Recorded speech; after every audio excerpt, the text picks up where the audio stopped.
Journey to the West by Wu Chengyan. Read and slightly edited by Navyavihan.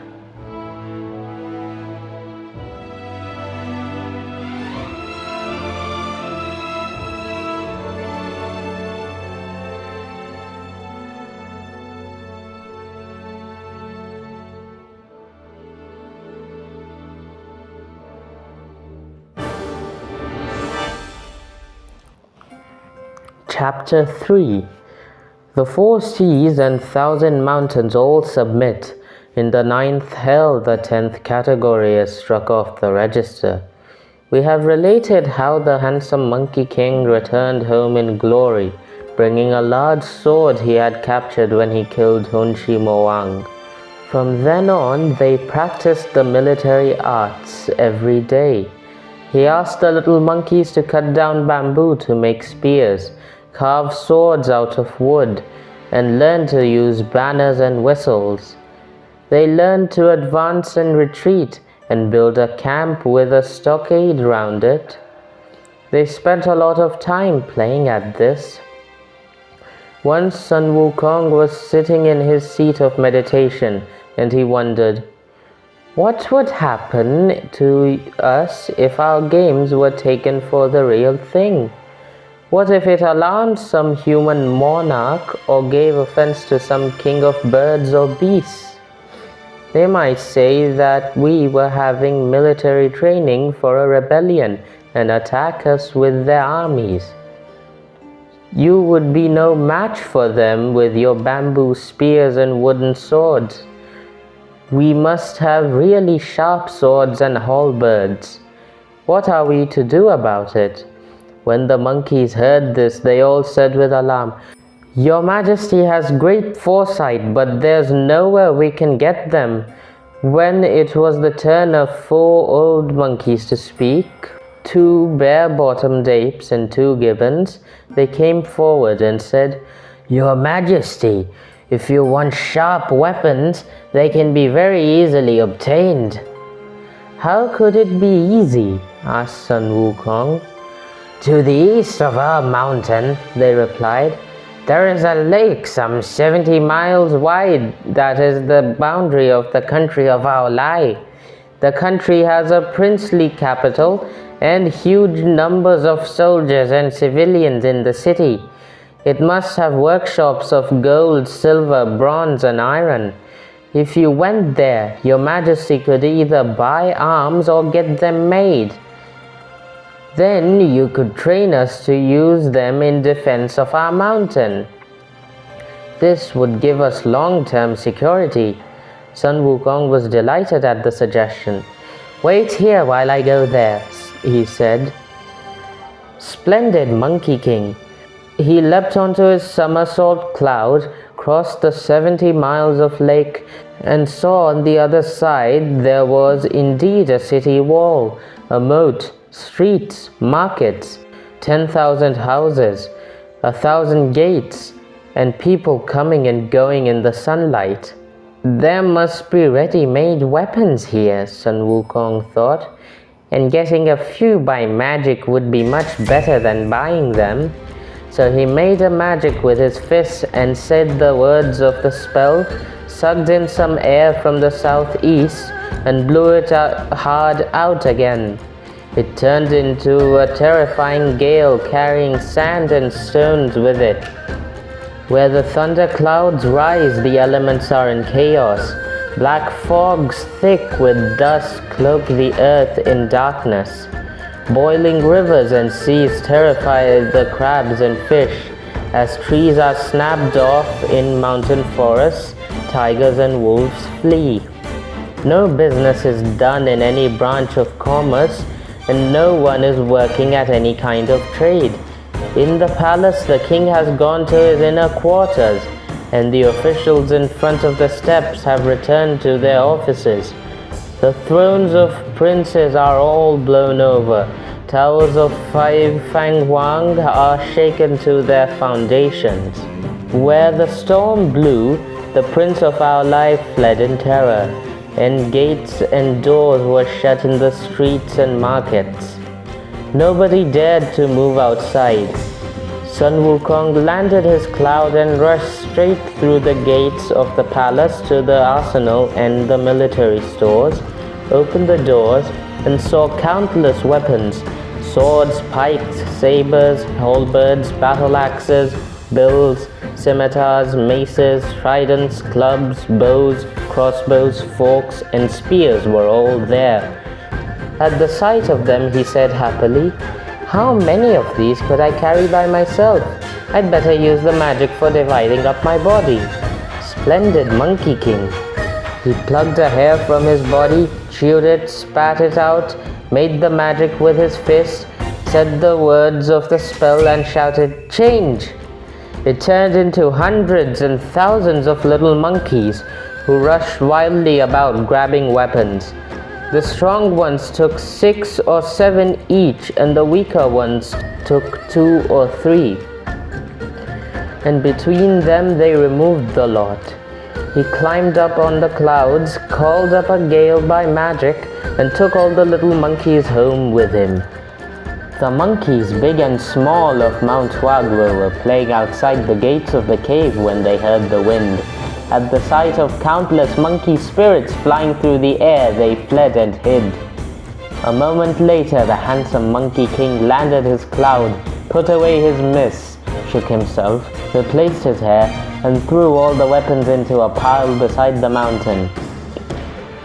"Children," he shouted, "come out and get your weapons." When the monkey masses looked, they saw Sun Wukong standing by himself on some level ground, and they rushed over to him to kowtow and asked him what happened. Sun Wukong told them the story of how he had raised the gale and taken the weapons. After all the monkeys had thanked him, they snatched sabers, grabbed swords, seized battle axes, fought for pikes, drew bows, stretched crossbows, shouted, yelled, and so amused themselves for the rest of the day. The next day they paraded as usual. Sun Wukong assembled all the monkey host, and they numbered over 47,000. This had alarmed all the strange beasts of the mountain: wolves, yaoguais, tigers, leopards, deer, muntjacs, river deer, foxes, wildcats, badgers, raccoons, lions, elephants, horses, orangutans, bears, stags, wild boar, mountain cattle, antelopes, rhinoceros, little dogs, huge dogs. The various kinds of yaoguais, 72 in all, came to pay homage to the Monkey King. They offered tribute every year and attended court in each of the 4 seasons. They also took part in drill and paid their seasonal grain levels. Everything was so orderly that Mount Wagwo was as secure as an iron bucket or a wall of bronze. The kings of the yaoguais sent gongs, drums, colored flags, helmets, and armor in great abundance. And every day there were military exercises. One day, amid all this success, the handsome Monkey King suddenly said to the other monkeys, "You are now expert in the bow and crossbow and highly skilled in other weapons, but this sword of mine is too clumsy for my liking. What shall I do about it?" The 4 veteran monkeys came forward and submitted a suggestion. "Your Majesty is an immortal, so mortals' weapons are not good enough for you. We wonder if your Majesty is able to travel underwater." "Since hearing the way," Sun Wukong replied, "I have mastered the 72 earthly transformations. My somersault cloud has outstanding magical powers. I know how to conceal myself and vanish. I can make spells and end them. I can reach the sky and find my way into the earth. I can travel under the sun or moon without leaving a shadow, or go through metal or stone freely. I can't be drowned by water or burned by fire. There's nothing I cannot do. If your Majesty has these magical powers, The stream under our iron bridge leads to the long palace of the Eastern Sea. If you are willing to go down there, go and find the Longwang and ask him for whatever weapon it is you want. Wouldn't that suit you?" "Wait till I get back," was Sun Wukong's delighted reply. "Splendid, Monkey King." He leapt to the end of the bridge and made a spell with his fist to ward off the water. Then he dived into the waves and split the waters to make way for himself till he reached the bed of the Eastern Ocean. On his journey he saw a Yaksha who was patrolling the sea. The Yaksha barred his way and asked, "What sage or divinity are you, pushing the waters aside like that? Please tell me so that I can make a report and have you properly received." "I am the heaven-born sage Sun Wukong from Mount Wagwo, and your old Longwang's close neighbor. How is it you don't know me?" When the Yaksha heard this, he hurried back to the Crystal Palace and reported, "Your Majesty, Sun Wukong, the heaven-born sage from Mount Wagwo, who says he is your neighbor, is coming to your palace." Ao Guang, the old Longwang of the Eastern Sea, leapt to his feet and went out to meet Sun Wukong with his long sons and grandsons, his prawn soldiers, and his crab generals. "Come in, exalted immortal," he said, taking Sun Wukong into the palace, where they introduced themselves, seated him in the place of honor, and offered him tea. Then the Longwang asked him, "Exalted immortal, when did you find your way here, and what magic arts did you acquire?" "After my birth," said Sun Wukong, "I renounced the world and cultivated my conduct, and thus obtained an immortal and indestructible body. Recently I have trained my sons and grandsons to guard our cave, but unfortunately I have not yet found myself a weapon. I have long heard that my illustrious neighbor enjoys the delights of a jade palace with gate towers of cowrie, and I was sure that you must have some magic weapons to spare, so I have especially come to beg one of you." Not wishing to refuse this request, the Longwang sent Commander Perch to fetch a large sword and offer it to Sun Wukong. "I don't know how to use a sword," said Sun Wukong, "so could I ask you to give me something else?" The Longwang then sent Colonel Mackerel and Guard Commander Eel to fetch a 9-pronged spear. Sun Wukong leapt down from his seat, took it, tried it out, then flung it down, saying, "It's too light, far too light, and it does not suit me. I beg you to give me another." The Longwang smiled as he said, "Exalted immortal, don't you see that this weighs 3,600 pounds? "It doesn't suit me. It doesn't suit me at all," protested Sun Wukong. The Longwang, feeling frightened now, ordered Provincial Commander Bream and Garrison Commander Carp to bring out a patent heavenly halberd for warding off spells that weighed 7,200 pounds. As soon as he saw it, Sun Wukong bounded forward to take it.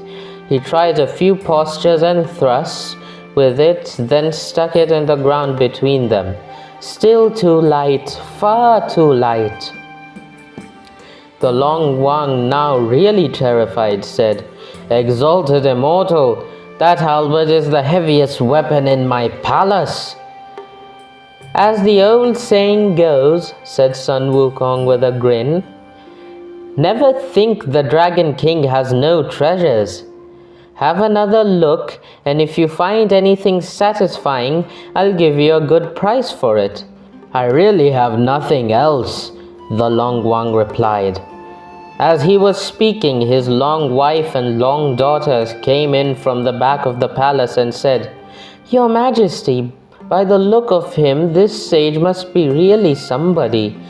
The piece of miraculous iron that anchors the Milky Way in place has been shining with a lovely rosy glow for the past few days and creating a most auspicious atmosphere. Perhaps it has started to shine to greet this sage. The piece of miraculous iron is one of the nails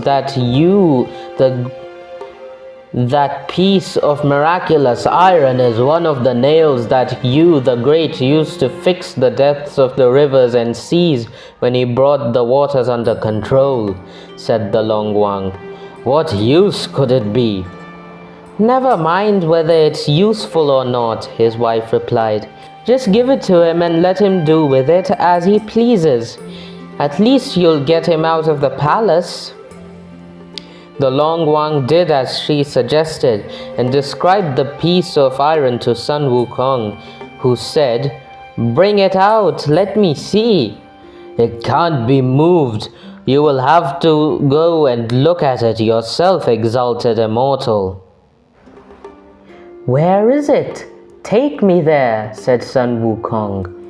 The Longwang took him into the middle of the sea treasury, where all of a sudden they could see 10,000 rays of golden light. Pointing at it, the Longwang said, That's where all the light is coming from. Sun Wukong hitched up his clothes and went to give it a feel.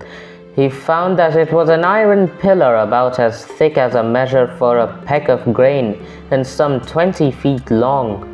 Seizing it with both hands, he said, It's too thick and too long. If it were a bit shorter and thinner, it would do. As soon as these words were out of his mouth, this precious piece of iron became several feet shorter and a few inches thinner. Sun Wukong tossed it in his hands, remarking that it should be even better if it was still thinner.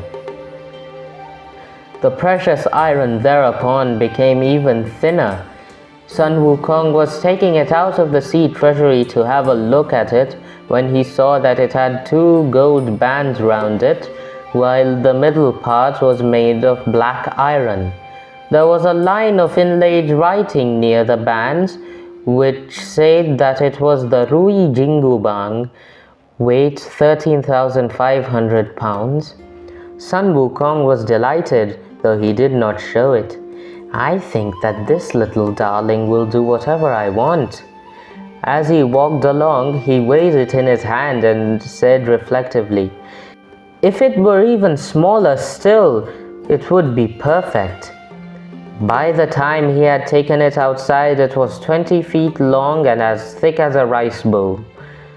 Watch him as he uses his magical powers to try a few routines with it, whirling it all round the crystal palace. The old Longwang was trembling with fright, and the little Long were scared out of their wits. Terrapins, freshwater turtles, seawater turtles, and alligators drew in their heads, while fish, shrimps, lobsters, and giant turtles hid their faces. Holding his treasure in his hands, Sun Wukong sat down in the main hall of the Palace of Crystal and said with a smile to the Longwang, Many thanks, worthy neighbor, for your great generosity.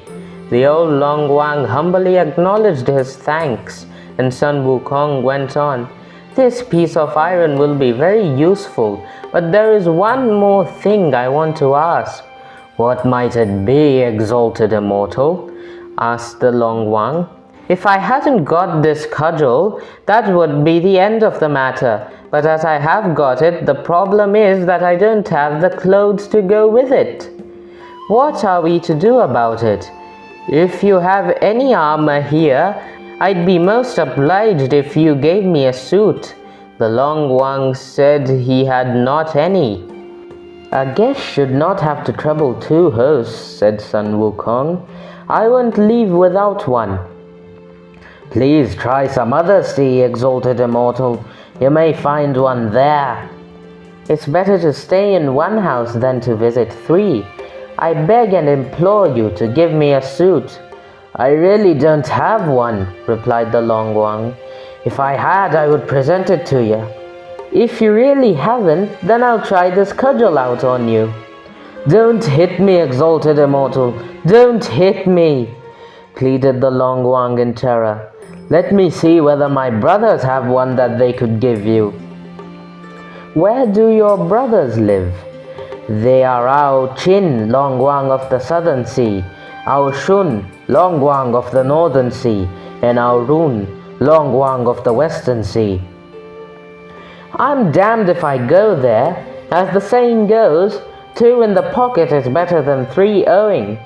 So be a good chap and give me one." "There is no need for you to go, lofty immortal," said the Longwang.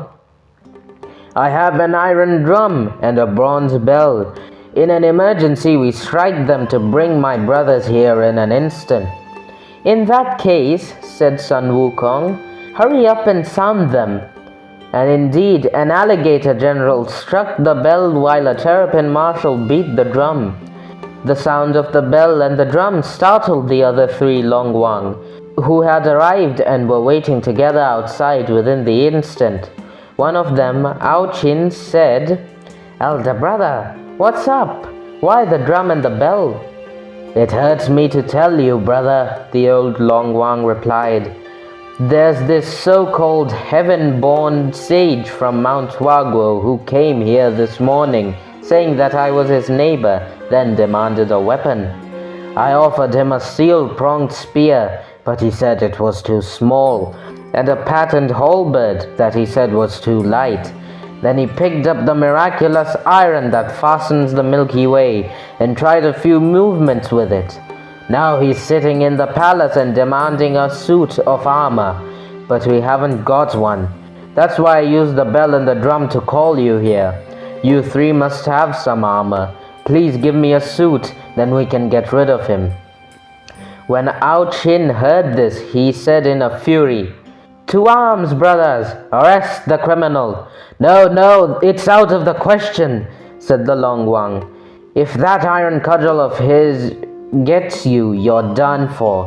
If it hits you, you die. If it comes close to your skin, it's broken.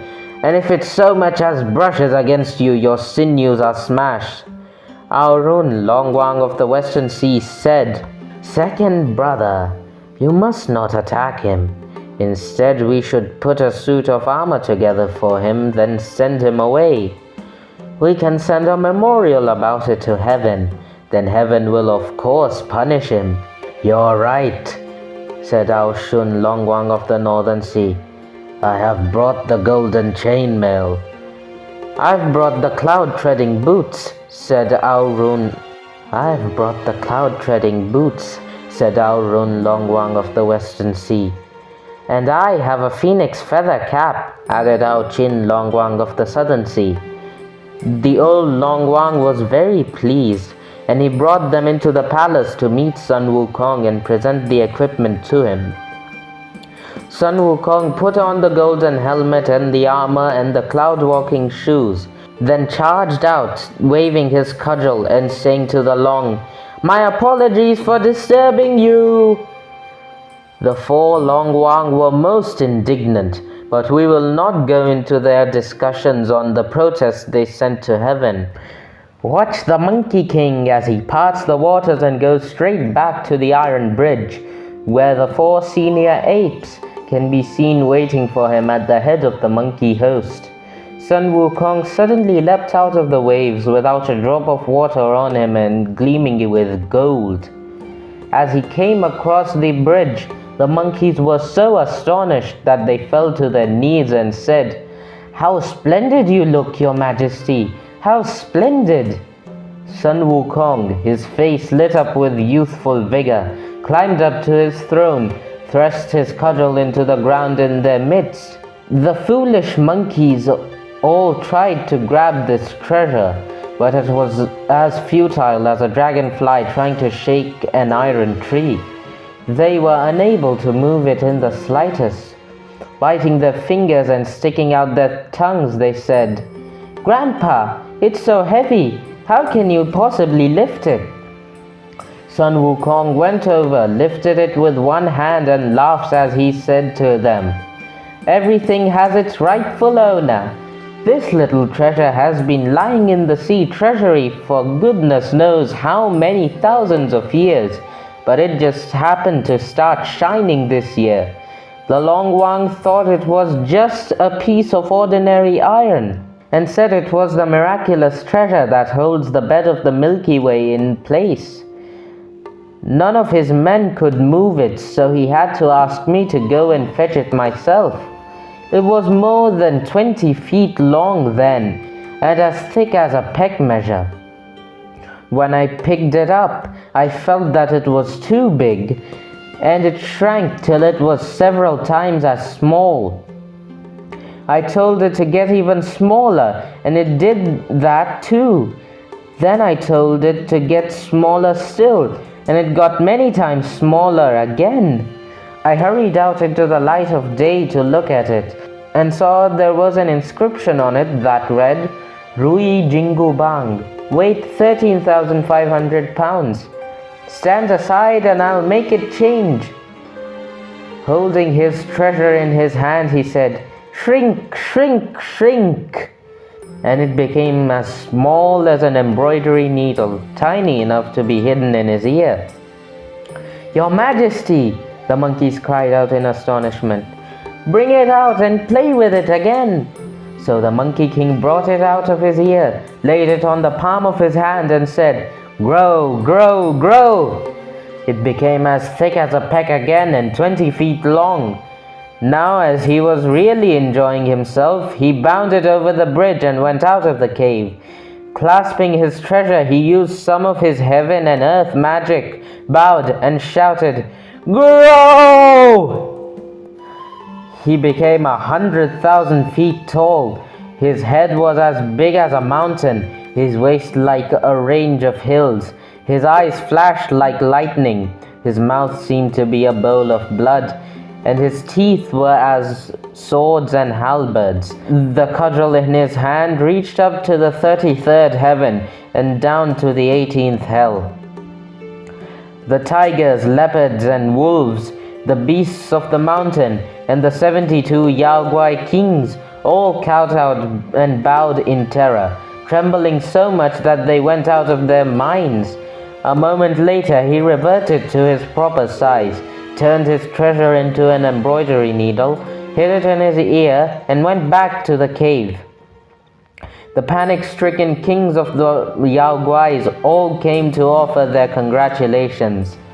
There was a great display of banners and drums, and the air resounded to the sound of gongs and bells. Rare delicacies were set out in great quantities, cups brimmed with coconut toddy and the wine of the grape. And the Monkey King feasted and drank with his people for a long time. Then training went on as before. The Monkey King named the 4 senior apes as his 4 stalwart generals. He named the 2 bare-bottomed apes Marshal Ma and Marshal Liu, and called the 2 gibbons General Bang and General Ba. He entrusted the stockade, questions of discipline, and rewards to these 4. Thus freed from cares, he mounted the clouds and rode the mists, wandering round the 4 seas and enjoying the 1,000 mountains. He practiced his martial arts, visited many a hero, used his magical powers, and made a wide and distinguished circle of friends. He met the 6 sworn brothers of his, Niu Mo Wang, Jiao Mo Wang, Peng Mo Wang, Shi Tuo Wang, Mi Huo Wang, and Yurong Wang. With him included, they made 7. For days on end they talked about politics and war, passed round the goblets, drummed, sang, piped, danced, went off on days out together, and enjoyed themselves in every possible way. A journey of 1,000 miles seemed to them to be no more than a walk in the courtyard. It could be said that they traveled 1,000 miles in the time it takes to nod one's head, and covered 300 with a twist of the waist.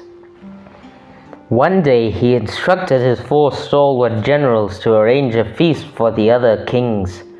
Oxen and horses were slaughtered, sacrifices were made to heaven and earth, and the assembled Yaoguais danced, sang, and drank themselves blotto. When he had seen the 6 kings out and tipped his senior and junior officials, Sun Wukong lay himself down under the shade of the pines beside the bridge and was asleep in an instant. The 4 stalwart generals made the others stand round and guard him, and they all kept their voices down. In his sleep, the handsome Monkey King saw 2 men approach him with a piece of paper in their hands on which was written, Sun Wukong. Without allowing any explanations, they tied up his soul and dragged it staggering along till they reached a city wall. The Monkey King, who was gradually recovering from his drunken stupor, looked up and saw an iron plate on the wall on which was inscribed DU in large letters. In a flash of realization, he said, DU is where King Yama lives. Why have I come here? Your life in the world above is due to end now, his escort said, and we were ordered to fetch you. To this the Monkey King replied, I have gone beyond the 3 worlds, and I am no longer subject to the 5 elements. I don't come under King Yama's jurisdiction. How dare you grab me, you idiot! But the fetchers of the dead just went on tugging at him, determined to drag him inside. The Monkey King lost his temper, pulled his treasure out of his ear, and gave it a shake. It became as thick as a rice bowl. It only took a slight movement of his arm to smash the 2 fetchers of the dead to pulp. He untied his bonds, loosed his hands, and charged into the city, whirling his cudgel. So terrifying New Tuo and Ma Mian that they fled in all directions for cover. All the devil's soldiers rushed to the Senluo palace and reported, Your Majesty, disaster, disaster! A hairy-faced thunder god is attacking us out there. Stricken by panic, the 10 kings who sit in the 10 palaces, judging the criminal cases of the dead, hurriedly straightened their clothing and went out to look. When they saw his ferocious expression, they lined up in order and shouted at the top of their voice, Please tell us your name, exalted immortal. If you don't know who I am, replied the Monkey King, then why did you send men to bring me here? We wouldn't dare do such a thing. The messengers must have made a mistake. I am Sun Wukong, the heaven-born sage of the Sri Liandong on Mount Waguo. What are your posts? We are the 10 kings. Tell me your names at once if you don't want a bashing. To this the 10 kings replied, We are Qin Guangwang, Shu Jiangwang, Songdi Wang, Wu Guangwang, King Yama, Pendang Wang, Taishan Wang, Dushi Wang, Biansheng Wang, and Zhualun Wang. To this Sun Wukong replied, You are all kings and have esoteric understanding, so why don't you know any better? I, Sun Wukong, have cultivated the way of immortality and will live as long as heaven. I've soared beyond the 3 worlds and leapt outside the 5 elements. So why did you send your men to get me? Please don't be angry, lofty immortal, the 10 kings said. Many people in the world share the same name, so perhaps the fetchers of the dead went to the wrong place. Nonsense, nonsense, as the saying goes. The magistrate may be wrong, and the sergeant may be wrong, but the man who comes to get you is never wrong. Go and get the register of life and death for me to see.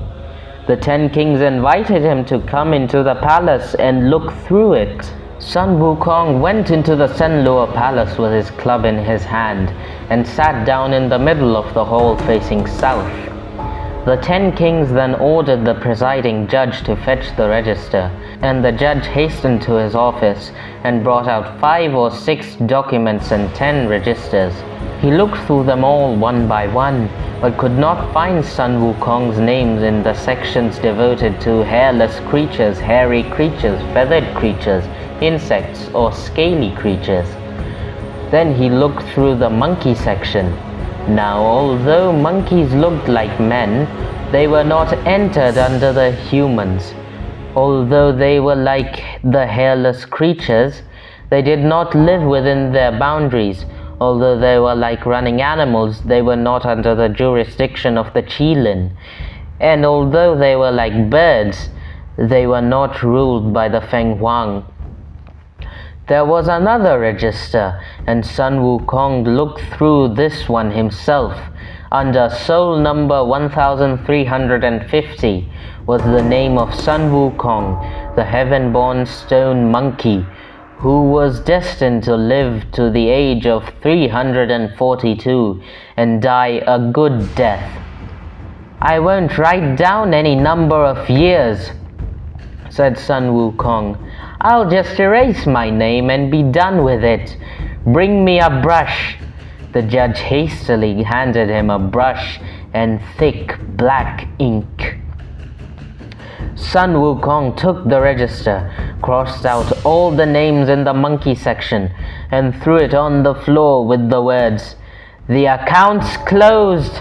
That's an end of it.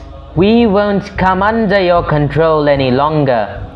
Then he cudgeled his way out of DU. The 10 kings dared not go near him, and they all went to the Azure Cloud Palace to bow in homage to the Bodhisattva, Sitigarbha, and discuss the report they would send up to heaven. But we will not go into this. After charging out through the city wall, the Monkey King tripped over a clump of grass, tried to regain his balance, and woke up with a start. It had all been a dream. As he stretched himself, he heard his 4 stalwart generals and the other monkeys saying, "Your Majesty, time to wake up. You drank too much and slept all night." "Never mind about my sleeping. I dreamt that 2 men came for me. They dragged me to the city wall of DU, where I came round. I showed them my magic powers and went yelling all the way to the Senluo Palace, where I had an argument with those 10 kings and looked through the register of life and death of us. Wherever there was mention of your names in the register, I crossed them out.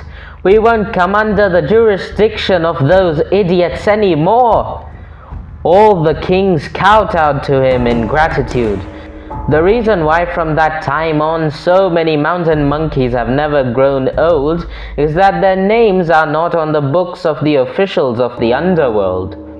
When the handsome Monkey King had finished telling his story, the 4 stalwart generals informed the other Yaoguai kings, who all came to offer their felicitations. A few days later, his 6 sworn brothers also came to congratulate him, and all were delighted to hear how he had struck the names off the books. We will not describe the daily feasts that followed. Instead, we will describe how one day the supreme heavenly sage, the greatly compassionate Yudi of Bixiao, was sitting on his throne in the Lingxiao Baodian in the Qinque Yungong, surrounded by his immortal civil and military officials at morning court, when the immortal Chu Hongji reported, "Your Majesty, Ao Guang, the Longwang of the Eastern Sea, has presented a memorial outside the Guangmingdian and is awaiting a summons from your Imperial Majesty." Yudi ordered that he be called in, and the Longwang came to the Lingxiao Baodian.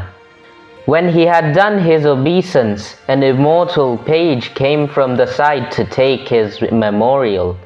Yudi read it through.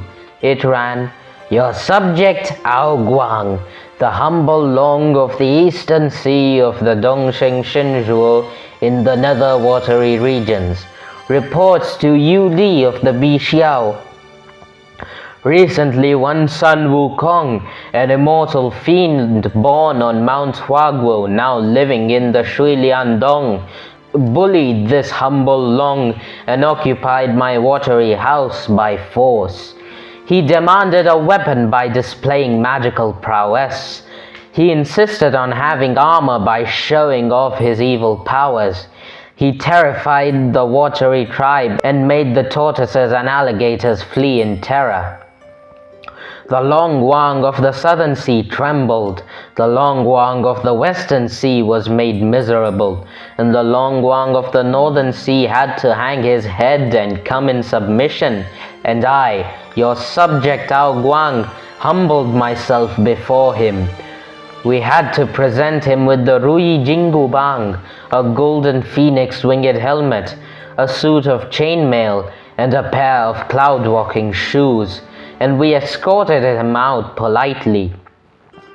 He continued to show off his martial arts and magic powers, and all he had to say for himself was, "My apologies for disturbing you." There is truly no match for him, and he is uncontrollable. Your subject now presents this memorial and respectfully awaits your sage decision. I humbly beg that heavenly soldiers be sent to arrest this evil demon, so that the sea and the mountains may be at peace and the ocean may enjoy tranquility. When Yudi had read this through, he ordered, "Let the Long return to the sea. We shall send generals to arrest the Yao Guai." The old Longwang bowed till his head touched the floor and took his leave. Then the venerable immortal Gei Xuan, a heavenly teacher, reported, "Your Majesty, Qin Guangguang, one of the ministers of DU, has come with a memorial from the Bodhisattva city Garbha." A jade girl messenger took the memorial, which Yudi read through. It ran, "The regions of darkness are the negative part of the earth. Heaven contains gods, while the earth has Yao Guais. Positive and negative are in a constant cycle. Birds and beasts are born and die. Male and female alternate. Life is created and change takes place. Male and female are conceived and born. This is the order of nature, and it cannot be changed. Now the evil spirit, the heaven-born monkey of the Shui Liandong on Mount Huaguo, is presently giving full rein to his wicked nature, committing murders and refusing to submit to discipline. He killed the devil messengers of the ninth hell with his magic and terrified the 10 benevolent kings of DU with his power. He made an uproar in the Senluo Palace and crossed some names out by force. He has made the race of monkeys completely uncontrollable and given eternal life to the macaques. He has annulled the law of transmigration and brought them beyond birth and death. I, impoverished monk that I am, importune the might of heaven by presenting this memorial. I prostrate myself to beg that heavenly soldiers be dispatched to subdue this fiend, bring the positive and negative back into order, and give lasting security to the underworld." When Yudi had read this through, he ordered, "Let the Lord of Darkness return to DU. We shall send generals to arrest the Yao Guai." Qin Guangguang then bowed till his head touched the floor and took his leave. His Celestial Majesty then asked all his civil and military officials, "When was this monkey demon born? What is his origin that he should have such powers?" Before he had finished speaking, Qian Lian and Shu Feng-er came forward from the ranks of officials and said, "This demon monkey is the stone monkey who was born of heaven 300 years ago. At the time, nobody paid any attention to him, and we do not know where he refined himself and became an immortal in recent years, so that he has been able to make the tigers and dragons submit to him and to strike his name off the register of the dead. Which divine general shall I send to capture him? Asked Yudi.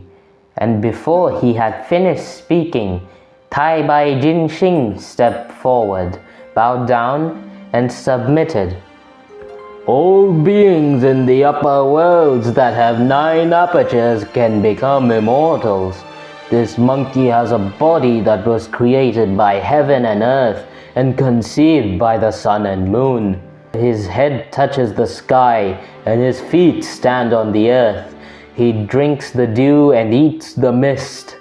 How does he differ from humans if he has succeeded in cultivating the way of immortality and can subdue dragons and tigers?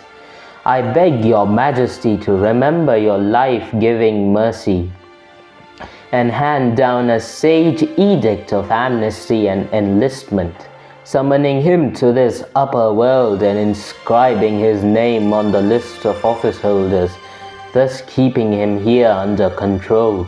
If he obeys your majesty's heavenly commands, he can later be promoted, and if he disobeys, he can be arrested.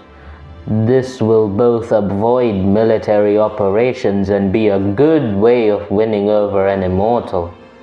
Yudi, delighted with the suggestion, ordered that it should be put into effect.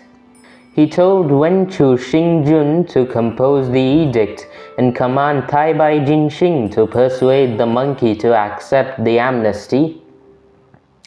Tai Bai Jinxing left heaven by the southern gate and brought his propitious cloud down to Shui Liandong, where he said to the little monkeys, I am an envoy from heaven, and I am carrying a divine edict inviting your great king to the upper world. Go and tell him at once. The little monkeys outside conveyed the message by relays into the depths of the cave. Your Majesty, there is an old man outside carrying a document on his back. He says he is an envoy from heaven with an invitation for you. The handsome monkey king was delighted. He said, I'd been thinking of going up to heaven to have a look around for the past couple of days, and now a heavenly envoy has come to invite me. Ask him at once, he shouted, hastily straightening his clothes and going out to meet the envoy. Tai Bai Jinxing came straight in, stood facing the south, and said, I am Tai Bai Jinxing of the west, and I have come down to earth with an edict of amnesty and enlistment from Yudi to invite you to heaven to be given office as an immortal. I am very grateful to you, venerable planet, for consenting to come here, replied Sun Wukong with a smile. Then he told his subjects to prepare a feast to entertain the visitor. I am afraid I can't delay, replied Tai Bai Jinxing, as I am carrying a divine edict. So may I ask your majesty to come back with me now? We can talk at leisure after your glorious elevation. Thank you for coming, said Sun Wukong. I'm sorry you couldn't take some refreshments before leaving. Then he called for his stalwart generals and ordered them, Give my sons and grandsons a thorough training. When I've had a look round heaven, I'll take you all to live with me up there. The 4 stalwart generals accepted their orders, and the Monkey King made his cloud carry him up above the clouds. He was raised to a high heavenly ranking, listed among the courtiers in the cloud. If you don't know what office he was given, listen to the explanation in the next installment.